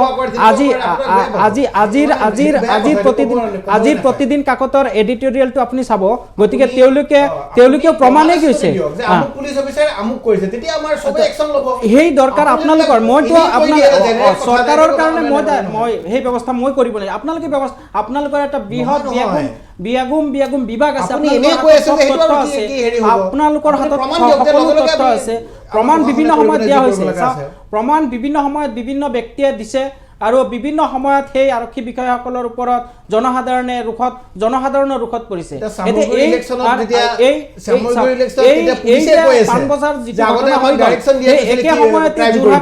একে সময়তে যোৰহাটত ঘটনা হৈছে ঠিক তেনেকৈ যোৱাকালি অসমৰ কেবিনেট মন্ত্ৰী এগৰাকীৰ কনভয় ক্ৰছ কৰাৰ নামত মন্ত্ৰীয়ে স্বয়ং গাড়ীৰ পৰা নামি পেলাই তেওঁৰ গোটেই আৰক্ষী বাহিনী নামি পেলাই সেই ব্যক্তি পাটাচাৰকুচিৰ ঘটনা কৈছোঁ মই সেই নিৰীহ যুৱকজনৰ গাড়ী মানে চাবি কাঢ়ি লৈ পেলাই সেই গাড়ীখন খাৱৈত পেলাই দি থৈ আহিলে সেই তাতে স্বয়ং কেবিনেট মন্ত্ৰী উপস্থিত আছিলে গতিকে আপোনালোকে চাওক ৰাজনৈতিক শক্তি প্ৰয়োগ কৰি অসমৰ আৰক্ষী বাহিনীক কিদৰে তেওঁলোকে বিপথে পৰিচালিত কৰিছে বৰ্তমানৰ শাসক পক্ষই এইখিনি মই ঠিক আছে মই বুজি পালোঁ সুনীল গোস্বামী মই মোৰ প্ৰশ্নটো এইটো হ'ল আপুনি কৈ লওক তাৰপিছত মই প্ৰশ্নটো আহিম হয় নাই মই তোমাৰ প্ৰশ্নটো আহিম কিন্তু মই এইখিনিতে মানে কংগ্ৰেছৰ প্ৰতিনিধিগৰাকীয়ে যদি কথাখিনি আৰু অলপ বেছি স্পষ্টকৈ কয় তেতিয়াহ'লে নিশ্চিতভাৱে দৰ্শকেও বুজিবলৈ সহজ হ'ব কিন্তু এনেকুৱা ধৰণৰ নেক্সাছ থাকেই তথাপি আপুনি যে প্ৰমাণ কাম কৰিলে হয় দীক্ষিত তুমি হয় আপুনি কওক আপুনি কি মই ক'ব বিচাৰিছোঁ যে এই যিটো নেক্সাছৰ কথাটো এইটো ওতঃপ্ৰোতভাৱে জড়িত গণতন্ত্ৰত যিহেতু আৰক্ষীয়ে মূল ভূমিকা পালন কৰে এখন সমাজত কি ধৰণে সমাজখন আগবাঢ়িব আমি যিহেতু আইন কানুনেই সকলোখিনি আইন শৃংখলা যেতিয়া ভাল থাকে তেতিয়া এখন সমাজে শান্তিৰে শুব পাৰে আৰু আমি ৰাতি 12টা বজালৈও আমি ভালকৈ ক'ৰবাত পৰিয়ালসহ ঘূৰিব পাৰোঁ গতিকে আৰক্ষী যেতিয়া দুৰ্বল হৈ পৰিব তেতিয়া সদায় ভয় আহিব আমি অসমখন দেখিছে অসমত আপুনি 2000 চনৰ আগলৈ যিখন অসম আছিল সেইখন অসমৰ কথা আমাৰ দেউতাহঁতে কয় বা আমিও সেইখনত আমি তেতিয়া ছাত্ৰ অৱস্থাত আছিলোঁ গতিকে সেইখন অসম নালাগে গতিকে তেনেকুৱাখনৰ পৰিস্থিতি বাৰু এতিয়া নাহে এতিয়া বহুখিনি আমাৰ উন্নয়ন হৈছে কিন্তু সদায় ৰাজনীতিক আৰক্ষী আৰু প্ৰশাসন এটা ওতঃপ্ৰোতভাৱে জড়িত ক'ৰবাত আৰক্ষীয়ে ঢিলা হৈ যায় ক'ৰবাত বেছি কঠোৰ হৈ পৰে কিন্তু শেহতীয়াকৈ এই ধৰণৰ যি নেক্সাছৰ কথাটো মই এটা উদাহৰণ দিব বিচাৰিছোঁ যে শ্বাহৰুখ খানৰ কথাটো আপোনালোকে সকলোৱে জানে শ্বাহৰুখ খানৰ পুত্ৰ ড্ৰাগছ যেতিয়া এটা গোচৰ এটা হৈছিল তেওঁ এখন জাহাজত ফুৰিবলৈ গৈছিল তাত পাৰ্টি চলি থাকোঁতে তাত ড্ৰাগছ আছে বুলি এজন ৱাংখেৰ উপাধি তেখেতে এই কথাটো সমীৰ ৱাংখেৰ মই নামটো পাহৰি গৈছিলোঁ সমীৰ ৱাংখেৰে তেওঁক ধৰি আনিছিল অনাৰ পিছত সেইটো বৰ দীঘলীয়া সময় চলিছিল ৰাষ্ট্ৰীয় সংবাদ মাধ্যম যি দিল্লীৰ পৰা চলে সেই সংবাদ মাধ্যমত নিতৌ ৰাতি এই বিষয়ত 1 ঘণ্টা 2 ঘণ্টাকৈ শ্ব' হৈছিল আৰু শ্বাহৰুখ খানক সেই সময়ত দেখিবলৈ পাই যিহেতু শ্বাহৰুখ খানৰ যি অনুগামী সেই অনুগামী সমগ্ৰ ভাৰতবৰ্ষই নহয় বিশ্বতো আছে গতিকে সকলোৱে গুৰুত্ব দিছিল তেনে গোচৰত সমীৰ ৱাংখেৰ যিগৰাকী কঠোৰ আৰক্ষী বিষয়া বুলি কোৱা হয় তেখেতৰ বিৰুদ্ধে পাছলৈ অভিযোগ উঠিছে তেওঁ 25 কোটি টকা বিচাৰিছিল শ্বাহৰুখ খানৰ পৰা যে 25 কোটি টকা দিয়ক মই কেছটো শেষ কৰিম মানে আপোনাৰ পুত্ৰ ওলাই আহিব গতিকে এই ধৰণৰ নেক্সাছ থাকে মহাৰাষ্ট্ৰ পুলিচ বিশেষকৈ মুম্বাই পুলিচত বিভিন্ন ধৰণৰ এই ধৰণৰ গোচৰ আছে য'ত ধনৰ লেনদেন হয় আৰু আৰক্ষীৰ যি ভূমিকা এই ভূমিকাটো সন্দেহজনক হৈ পৰে অসমৰ বেলিকা আমি আলোচনা কৰি আছোঁ অসমতো শেহতীয়াকৈ আৰক্ষীৰ যি স্থিতি এই স্থিতিটো বাৰে সমালোচনাৰ সন্মুখীন হৈ আহিছে কিয়নো শেহতীয়াকৈ আমি যদি 4-5টা বছৰ চাওঁ এনকাউণ্টাৰ শব্দটো প্ৰায় সঘনাই উচ্চাৰিত হৈছে এটা নতুন ডিজাইন আহিছে যিটো ডিজাইন আমি KPS গিল থাকোঁতে দেখিছিলোঁ যে আলফাৰ সদস্যক ভীতিগ্ৰস্ত কৰিবলৈ তেওঁৰ পৰিয়ালবৰ্গক হত্যা কৰা হৈছিল সেই 90 দশকত গুপ্ত হত্যা তেনেকৈ আৰম্ভ হৈছিল আৰু KPS গিলে এটা তেওঁ থিয়ৰী ওলাইছিল যে পৰিয়ালৰ লোকক ভীতিগ্ৰস্ত কৰি তোলক আলফা সদস্য ঘৰ আহি ওলাব বা আত্মসমৰ্পণ কৰিব সেনেকুৱা এক নতুন ডিজাইন আমি ডিজাইন শব্দটো ব্যৱহাৰ কৰিছোঁ ডিজাইন আমি শেহতীয়াকৈ দেখিছোঁ এনকাউণ্টাৰৰ জৰিয়তে অপৰাধীৰ মনত ভয় সোমোৱাই দিয়া হৈছে যে এতিয়া নিশ্চিতভাৱে এই কথাটো মই ক'ব নোৱাৰোঁ কাৰণ আদালতত এয়া কোনো ধৰণে প্ৰতিষ্ঠা হোৱা নাই কিন্তু গুৱাহাটী উচ্চ ন্যায়ালয়ত এই সম্পৰ্কত গোচৰ চলিছে আৰু ইতিমধ্যে অসম চৰকাৰকো বাৰে বাৰে প্ৰশ্নৰ উত্থাপন কৰি আছে তাৰ উত্তৰ বিচাৰি আছে আপুনি নিশ্চয় বেছিকৈ জানিব আপুনি অধিবক্তা মানুহ কিন্তু অসম চৰকাৰৰ এই ক্ষেত্ৰত শুদ্ধ উত্তৰ দিব পৰা নাই যে কি হৈছে গতিকে এই ধৰণৰ এনকাউণ্টাৰক লৈ কিনে প্ৰশ্ন হৈছে গতিকে মই দীক্ষিত মূলত এই কথাটো ক'ব বিচাৰিছোঁ যে আৰক্ষীৰ স্থিতি হয় শেহতীয়াকৈ প্ৰশ্নবোধক চিন এটা আহিছে আৰক্ষীৰ যি স্থিতি সেই স্থিতি চৰকাৰৰ সৈতে জড়িত হৈ থাকে ক'ৰবাত নহয় ক'ৰবাত এই অভিযোগটো উঠিছে চৰকাৰৰ ওপৰত যে চৰকাৰে ক'ৰবাত গ্ৰীণ ছিগনেল এটা দিয়া গৈছে গ্ৰীণ ছিগনেল পোৱাৰ কাৰণে আৰক্ষী এখোজ আগুৱাই গৈছে সেয়েহে আজি আমি আৰক্ষীৰ সেই গৰ্বটো দেখিবলৈ পাওঁ তুমি অলপ আগতে যিধৰণে কৈছা যে এই বৰবৰা উপাধিগৰাকীৰ যিটো বডি লেংগুৱেজ সেই বডি লেংগুৱেজটো আমি এতিয়া আগতে এজন দুজন আছিল এতিয়া বেছি সংখ্যকৰ মাজত সেই বডি লেংগুৱেজ দেখিবলৈ পাওঁ সেয়েহে বিভিন্ন ঘটনা আমি ফেচবুকতে হওক বা আমি বাতৰি কাকতে হওক বা টিভিত আমি পাওঁ যে য'ত আৰক্ষীৰ বিৰুদ্ধে অভিযোগ উত্থাপিত হৈছে আৰু সেই অভিযোগ কৰিছে সাধাৰণ নাগৰিকে তেওঁলোকে ব্যতিব্যস্ত হৈছে গতিকে এই ধৰণৰ কথাত নিশ্চিতভাৱে ৰাষ্ট্ৰ বা ৰাজ্য এই ৰাজ্যৰ প্ৰশাসনৰ এটা ভূমিকা থাকে আৰু আৰক্ষীৰ এই ভূমিকা নিশ্চিতভাৱে এতিয়া পৰ্যালোচনা চলি আছে মই ভাবোঁ যে শীৰ্ষ আৰক্ষী বিষয়াই এই বিষয়ত আলোচনা বিলোচনা কৰি অলপমান নাগৰিকৰ মাজত প্ৰিয় হৈ থাকিব আৰক্ষী সদায় নাগৰিকৰ মাজত প্ৰিয় হৈ থাকিলে সমাজ ভালে থাকে ঠিক আছে মই ভৰালী ডাঙৰীয়া আপোনাৰ ওচৰলৈ আহিছোঁ এইকাৰণে আহিছোঁ যে কাৰণ সুনীল কুমাৰ গোস্বামী ডাঙৰীয়াই যিটো কথা কৈছে যে মানে যিটো অভিযোগ আনিছে সেই ক্ষেত্ৰত আপুনি কি ক'ব সুনীলদাই ভাল কথাই কৈছে হয় মানে এখন সমাজ সদায় ভাল হ'বৰ কাৰণে আৰক্ষীৰ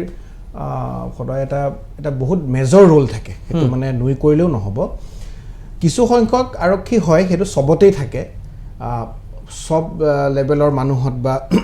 সব ডিপাৰ্টমেণ্টৰ মানুহতে আপুনি কিছুমান ভাল কিছুমান বেয়া তেনেকুৱা পাব কিন্তু আৰক্ষীৰ ক্ষেত্ৰত এনেকুৱা হৈ যায় যদি বেছি সংখ্যক মানুহ অকণমান বেছি এগ্ৰেছিভ হৈ যায় তেতিয়া ডাইৰেক্টলি মই আগতে কৈছিলোঁ যিহেতু পাব্লিকৰ লগত ডিল কৰে তেতিয়া ডাইৰেক্টলি এটা এফেক্ট আমি দেখিবলৈ পাওঁ কিন্তু ইমান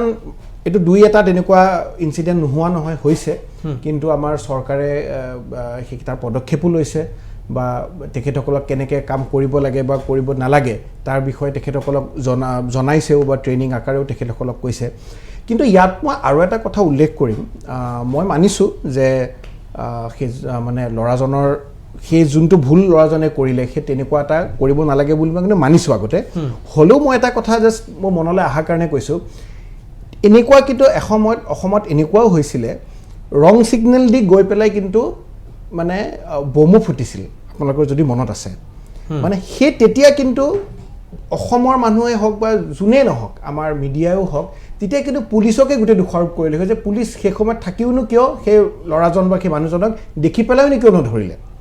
কথাটো তেনেকুৱা এটাও হয় কিন্তু তেখেতে ধৰিছে কিন্তু ধৰি পেলাই তেনেকুৱা ধৰণৰ ব্যৱহাৰ কৰিব নালাগিছে সেইটো ঠিকেই কৈছে কিন্তু হয়তো সেই সময়ত তেখেতে তাৰমানে মই আপোনাক এটা কৈ দিওঁ যে সেই মানুহজনে সেই ল'ৰাজনে সেই ডেলিভাৰী বয়জনে ৰুল ব্ৰেক কৰাক লৈ পেলাই কোনো প্ৰশ্ন উত্থাপন কৰা নাই তেওঁ নিজেও কৈছে যে হয় মই ৰুল ব্ৰেক কৰিছোঁ কিন্তু হিনিয়াছ ক্ৰাইম নহয় এইটো এটা সেই ধৰণৰ সেই বস্তুটো তাৰ পাছত যি ধৰণৰ হ'ল আমি ভিডিঅ'টো ইতিমধ্যে আপোনালোকক দেখুৱাই আছোঁ দেখিছোঁ বহুতবাৰ আমি দেখিছোঁ ইতিমধ্যে ছ'চিয়েল মিডিয়াৰ পৰা বেলেগে আৰু তাত ক'বলগীয়া একো নাই ইজনে স্কুটিখন উলিয়াই লৈ গৈছে আন এজন তেওঁৰ সহযোগীয়ে তাৰ পাছত যি ধৰণৰ হ'ল মই যদি এটা শব্দত কওঁ তাৰমানে দবং ষ্টাইল দবংগিৰি বুলি যদি মই শব্দ নালাগিছে তেতিয়াহ'লে ভুল নহ'ব সেইটোৰ পৰা প্ৰশ্ন উত্থাপন হৈ থকা হৈছে যে এজন দুজনৰ আৰক্ষীৰ এজন দুজনৰ মদগৰ্বী স্বভাৱে সমগ্ৰ আৰক্ষীৰ ওপৰত এতিয়া প্ৰশ্নচিহ্ন উত্থাপন কৰিব আজি এতিয়া ক'ৰবাত নহয় ক'ৰবাত যদি চাওক এই মানুহজনৰ এই বৰবৰা উপাধিৰ যিজনে ক'লে আজি যদি এতিয়া এনেকুৱা এটা চিটুৱেশ্যন হৈছে যে গোটেই অসমত এটা যদি কোনোবা এটা জেগাত আৰক্ষী কিবা এটা কৰিবলৈ যায় তেওঁলোকৰ চিন্তাত পৰিছে যে আমি এইটো কৰি দিম কিবা এটা হ'ম মানে জেনুইন ঘটনা সেই জেনুইন ঘটনাটোৰ ওপৰতো যদি আপুনি কৰিব যায় তেতিয়াহ'লে চিন্তাত পৰি গৈছে তাৰমানে এজনৰ ভুলৰ শাস্তি এতিয়াতো সকলো গোটেই আৰক্ষী সমাজে ভুগিব লগা হৈছে মই কোনো জাষ্টিফাই কৰিব যোৱা নাই মই কোনো কথাষাৰক মই মানে কিন্তু মোৰ মতে সেইটো ওৱান অফ দি ইনচিডেণ্ট সেইটো হয়তো তেখেতৰ এগ্ৰেছিভ মনোভাৱ এটা আছিল যোনটো তেখেতে পৰিহাৰ কৰিব লাগিছিলে সেইটো সময়ত আৰু দুই এটা ইনচিডেণ্ট আগতেও দেখিছোঁ আৰু হয় কিন্তু আমি সেইটোৱে মই ক'ব এইটো এটা কথা আছে যে বাকী কিন্তু 98% 99% পুলিচে কিন্তু ভাল কামো কৰি আছে আজি মই উদাহৰণস্বৰূপে আপোনাৰ আমাৰ বশিষ্ঠ থানাৰ ওচি কথাই ক'লোঁ দিছপুৰ থানাৰ ওচি যোনখিনি মোৰ হেৰিত পৰে আমাৰ ৱাৰ্ডৰ মানে অন্তৰ্গত পৰে ভাল কামো কৰি আছে বহুত এনেকুৱা ক্ৰাইম হ'ব লগা নিষ্ঠামান আৰক্ষী আছে মই কংগ্ৰেছৰ ওচৰলৈ যাব বিচাৰিছোঁ মই ভাবোঁ বিৰোধীৰো এটা কিন্তু ৰোল আছে এটা কনষ্ট্ৰাকটিভ বিৰোধী হিচাপে আপুনি ভুলখিনি দেখুৱাই দিয়াটো উচিত মইতো কোৱা নাই যে আপুনি বা মইতো নকওঁ যে বিৰোধীয়ে এই কথাখিনি ক'ব নালাগে আপুনি ভুলখিনি দেখাই দিয়া উচিত তাৰ মাজত কনষ্ট্ৰাকটিভ বিৰোধী হিচাপে কি কৰিব লাগে সেইখিনি কোৱাৰো কিন্তু এটা দায়িত্ব আছে বুলি মই বিৰোধী দলত ভাবোঁ আপুনি কিবা ক'ব বিচাৰিব নেকি এই ক্ষেত্ৰত বিৰোধী দল হিচাপে সদায় চৰকাৰ পক্ষৰ লগত যিখিনি সঠিক যোগাত্মক দিশ থাকে সেইসমূহ সদায় বিৰোধী দলে সহযোগ কৰে এইটো গণতান্ত্ৰিক ব্যৱস্থা আৰক্ষী ৰিফৰ্মৰ ক্ষেত্ৰত আপুনি কি ক'ব সেইটো কি আৰু এই ক্ষেত্ৰত যেতিয়া চৰকাৰ পক্ষই কোনো ধৰণৰ ব্যৱস্থা গ্ৰহণ কৰে ঠিক তেনেকুৱা সেই সময়ত বিৰোধী পক্ষই নিশ্চয় সহযোগ কৰিব প্ৰত্যেকটো বিৰোধী দলে সহযোগ কৰাৰ প্ৰয়োজন ঠিক তেনেকৈ কংগ্ৰেছ দলেও যোগাত্মক কোনো ধৰণৰ দিশত যদি চৰকাৰে আগবাঢ়ি যায় তেনেকুৱা ক্ষেত্ৰত আমাৰ কংগ্ৰেছ দলে নিশ্চয় সহযোগ কৰিব বিভিন্ন সময়ত তাৰ উদাহৰণ নিশ্চয় আপোনালোকে দেখা পাইছে আৰক্ষী বিভাগেই হওক বা বিভিন্ন অন্যান্য বিভাগতেই হওক যেতিয়া ৰাজ্যখনৰ বৃহত্তৰ স্বাৰ্থত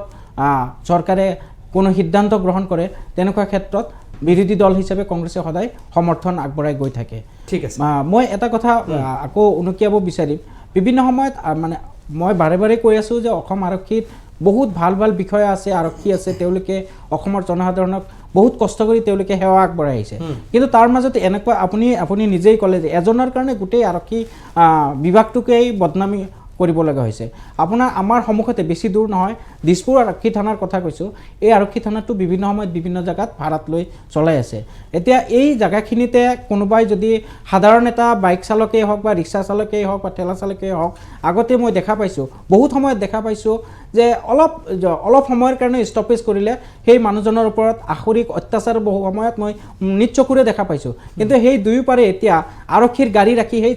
ঠাইখিনি কেনেকুৱা ধৰণৰ ট্ৰেফিক কৰে তাতে কিন্তু তেওঁলোকে লক্ষ্য নকৰে এনেকুৱা বিভিন্ন ধৰণৰ আৰক্ষীৰ গাফিলতি বা বিভাগটোৰ গাফিলতি অসমত দেখা পোৱা গৈছে সেইকাৰণে অসমত বিভিন্ন সময়ত জনসাধাৰণে আৰক্ষী বাহিনীৰ ওপৰত বিভিন্ন ধৰণৰ কটু মন্তব্য বা বিভিন্ন সময়ত ৰাইজে আৰক্ষীক উভতি তৰাও দেখা পোৱা যায় ঠিক আছে সুনীল গোস্বামী মই অনুষ্ঠানটো দীঘলীয়া কৰিব নোৱাৰোঁ ইতিমধ্যে আমাৰ সময় উকলিছেহি প্ৰায় মই আপোনাৰ পৰা ক্লজিং ৰিমাৰ্ক এটা ল'ব বিচাৰিছোঁ উইথ চাম ছাজেশ্যন আপুনি কি ক'ব বিচাৰিব যে আৰক্ষীয়ে সমাজৰ লগত মিলি লৈ পেলাই যাতে অসমৰ মুখ্যমন্ত্ৰীয়েও কৈছিলে যে আৰক্ষীয়ে এনেকুৱা এটা এটমছফিয়াৰ বনাব লাগে এনেকুৱা এটা পৰিৱেশ গঢ়িব লাগে যে আৰক্ষীৰ ওচৰলৈ যাবলৈ মানুহে ভয় যাতে নকৰে আৰক্ষীক মিত্ৰ বুলি ভাবিব পাৰে আপুনি কি ক'ব এই ক্ষেত্ৰত কিছুমান পেচা সঁচাকৈ বৰ প্ৰত্যাহ্বানমূলক যেনেকৈ আমি সাংবাদিকসকলেও পৰিৱৰ্তিত সমাজ ব্যৱস্থাত বিভিন্ন ধৰণৰ প্ৰত্যাহ্বান এতিয়া পাইছোঁ বিভিন্ন ধৰণৰ হেঁচা পাইছোঁ কোনফালে আমি বাতৰিটো চাব লাগে বা কোনফালে মতাদৰ্শ দিব লাগে ঠিক তেনেদৰে আৰক্ষীৰ ক্ষেত্ৰতো হৈছে এতিয়া আপোনালোকে জানে যে বৰ্তমান ৰাসৰ সময় সমগ্ৰ অসমত ৰাসৰ এক পৰিৱেশ চলি আছে নামনি অসমত ৰাসৰ চৰিত্ৰটো বেলেগ আৰু উজনি অসমত চৰিত্ৰটো বেলেগ এতিয়া নামনি অসমত বা গুৱাহাটী মহানগৰীৰ দীক্ষিত দেখিবা যে ইয়াত ৰাস মহোৎসৱ হৈ আছে লগতে তাত জোৱাৰ আড্ডাও চলি আছে মানে বিভিন্ন ধৰণৰ অসামাজিক কাম কাজো চলি আছে এতিয়া আৰক্ষীয়ে তাত কিন্তু আকৌ মানুহখিনি আকৌ তাৰ স্থানীয় মানুহো আছে মানে আমাৰ নাগৰিকে আমাৰ অসমীয়া মানুহেই আছে তাত গতিকে তেনে ক্ষেত্ৰত আৰক্ষীৰ বাবে যথেষ্ট প্ৰত্যাহ্বানমূলক হৈ পৰে কিয়নো পৰিৱৰ্তিত সমাজ ব্যৱস্থা মানে নিজৰ সকলো আমাৰ ইয়াতে অসমীয়া মানুহ সকলো ভাতৃ সকলো ভগ্নী গতিকে নিজৰ মানুহখিনিয়ে যদি এনেকুৱা এটা কাম কৰি থাকে তেতিয়া আৰক্ষীয়েও তেনেকুৱা কথাবিলাক হেণ্ডেল কৰাটো অলপমান কঠিন হৈ পৰে গতিকে এতিয়া আৰক্ষীয়ে পাৰ্চেণ্টেজ পায় বুলি কোৱা হৈছে গতিকে কমিটিয়ে পাৰ্চেণ্টেজ দিছে সেইকাৰণে জোৱা চলি আছে মটৰ আড্ডা চলি আছে কিন্তু তাৰ মাজত যদি অপৰাধ হয় তেতিয়া কিন্তু আৰক্ষীকে দোষাৰোপ কৰা হ'ব গতিকে আৰক্ষীৰ সংস্কাৰখিনি বহুত জৰুৰী আছে সমাজত যি সলনি হৈছে শীৰ্ষ পৰ্যায়ত নিশ্চিতভাৱে ভাবিব লাগিব শীৰ্ষ আৰক্ষীয়ে ভাবিব লাগিব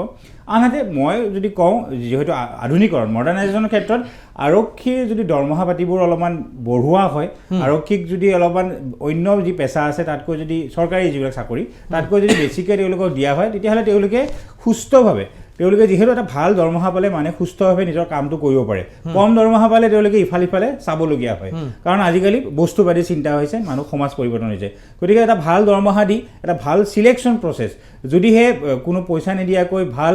শাৰীৰিক যি পৰীক্ষা থাকে সেই পৰীক্ষা মানসিক পৰীক্ষা সকলো দি ভালদৰে যদি আৰক্ষী লোৱা হয় মই ভাবোঁ বহুখিনি 50% কাম হৈ যাব বাকীখিনি আমি আৰু এটা হ'ব পাৰে নেকি কাৰণ মই জানো যে মোৰ যদি ভুল হোৱা নাই আৰক্ষীত আজিৰ তাৰিখত চিলেকশ্যন প্ৰচেছ 3টা আছে হয় কনিষ্টেবল পৰ্যায়ত বেলেগ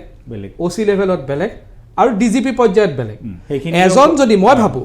মোৰ মন এজন যদি কনিষ্টেবলেও নিজৰ কাম আৰু দক্ষতাৰ বলত মই কথাটো কৈছোঁ তেওঁ যদি এজন হাই ৰেংক পজিশ্যনত যাব পাৰে নিশ্চয় সেনেকুৱা এটা ব্যৱস্থা হ'ব পাৰে নেকি তেনেকুৱা ব্যৱস্থা আমি ক'ৰবাত দেখিছোঁ কেতিয়াবা আমি বাতৰি পাওঁ দিল্লী আৰক্ষী বা আমি এনে ধৰণৰ দক্ষিণৰ ৰাজ্যকেইখন আমি পাওঁ গতিকে তেনেকুৱা ব্যৱস্থা কৰিব লাগে এইটো আমি ধৰক ইমান এটা অভিজ্ঞতা নাই বা মানে এইটো এটা ব্ৰিটিছ চিষ্টেম আছিলে ব্ৰিটিছে যি ধৰণে চিষ্টেম বনাইছে যে কনিষ্টেবল